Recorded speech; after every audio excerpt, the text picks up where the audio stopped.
Camera वाली पानी ले आएगी और बेचारी पानी भर देगी, लेकिन लड़का नहीं ऐसा कर पाएगा। लड़का बेचारा मना कर देगा और मना करने के बाद लड़की बेचारी कहेगी मताई मैं ले आ रही पानी। लड़की की ममता अगर झूठा फोन माने कर दिया कि बिन्नू मोरी तबीयत खराब है, मैंने 2 दिना से रोटी नहीं खाई है, तो बेचारी मोरी भगत चली आ के मताई हाँ कोनो कष्ट तो नहीं आ। सुना है कि माँ अब तुम खुशी से ना बोलना, अगर भुजाई से कोई लड़ाई है देवरानी जेठानी से तो मोरी समझा दे कि मताई चाची से ना बोलियो, भैया से ना बोलियो, भुजाई से ना बोलियो। कह दो काहे कि अगर भैया भुजाई से लड़ाई ले रही नहीं बोल रही है तो भैया ऐसो ना होए कि मायके में फिर हमारे है मताई बाप के बाप। तो लड़की दोनों कुल निभाती है और इस प्रकार का निभाती है कि अगर झूठा संदेश कर दिया लड़की को तो साँचे ठाड़ी विदा होत तक बेचारी के मताई भाभी से ना बोली। समझाएगी बेचारी, जिम्मेदारी समझती है, माँ बाप का कहना मानती है। मताई के काय बिन्नू रोटी तुमने लेट बनाई, काय इतनी लेट हो गई, जल्दी काय नहीं बनाई जाए। हम मताई अबे बना रही, फौरन बेचारी किचन में जाएगी, रसोई घर में जाएगी, वहाँ खाना बनाएगी। मताई बाप को भैया को घर के सदस्यों को टाइम से खाना देगी और जब बेचारी चली जाती है दोनों कुल को निभाती है। उस समय जाना दर्द किसको होता है? माँ को होता है। अगर बेचारी ससुर सास के घर से रो के आई कि मताई वो सास ने मारो और पति ने मारो तो माँ की गोद खाली होती है। बोले बेटा अब नहीं जाने, जब तक मोरे हाथ पांव चले मैं खमा। लेकिन माँ का आज भी आंचल खाली होता है और पिता तो जो के है चलो बिन्नू मार दो माँ गम खा नहीं थोड़ा पिता तो, लेकिन माँ की नहीं। माँ की ममता बेटी के लिए वाकई में अलग है, पूरे जीवन खुली रहती है। हाँ, इसका अकाट उदाहरण है वेद शास्त्र में भी आप देखो, क्योंकि सीता जी की माँ नहीं थी तो जनक जी ने समझाया। क्या समझाया?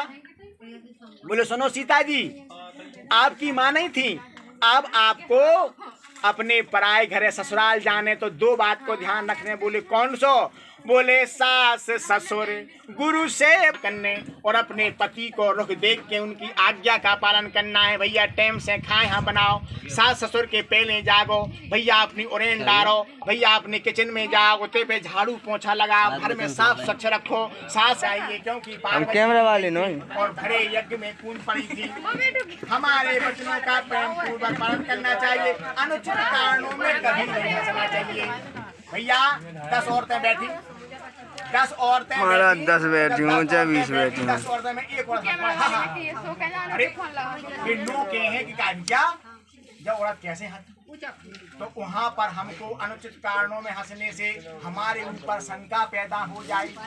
अगर 9 में से 2-4 हंस जाए तो कुछ नहीं, अगर 9-10 स्त्रियों में से एक ही हंस गई तो उसमें शंका जाहिर होगी कि ये क्यों दांत निकाल रही स्त्री। तो हमें वहाँ पर जाकर के स्त्री को अनुचित कारणों में नहीं हंसना चाहिए। व्रत तथा पुरुषों के सामने अपने शरीर के अंगों को छिपा कर निकलना चाहिए।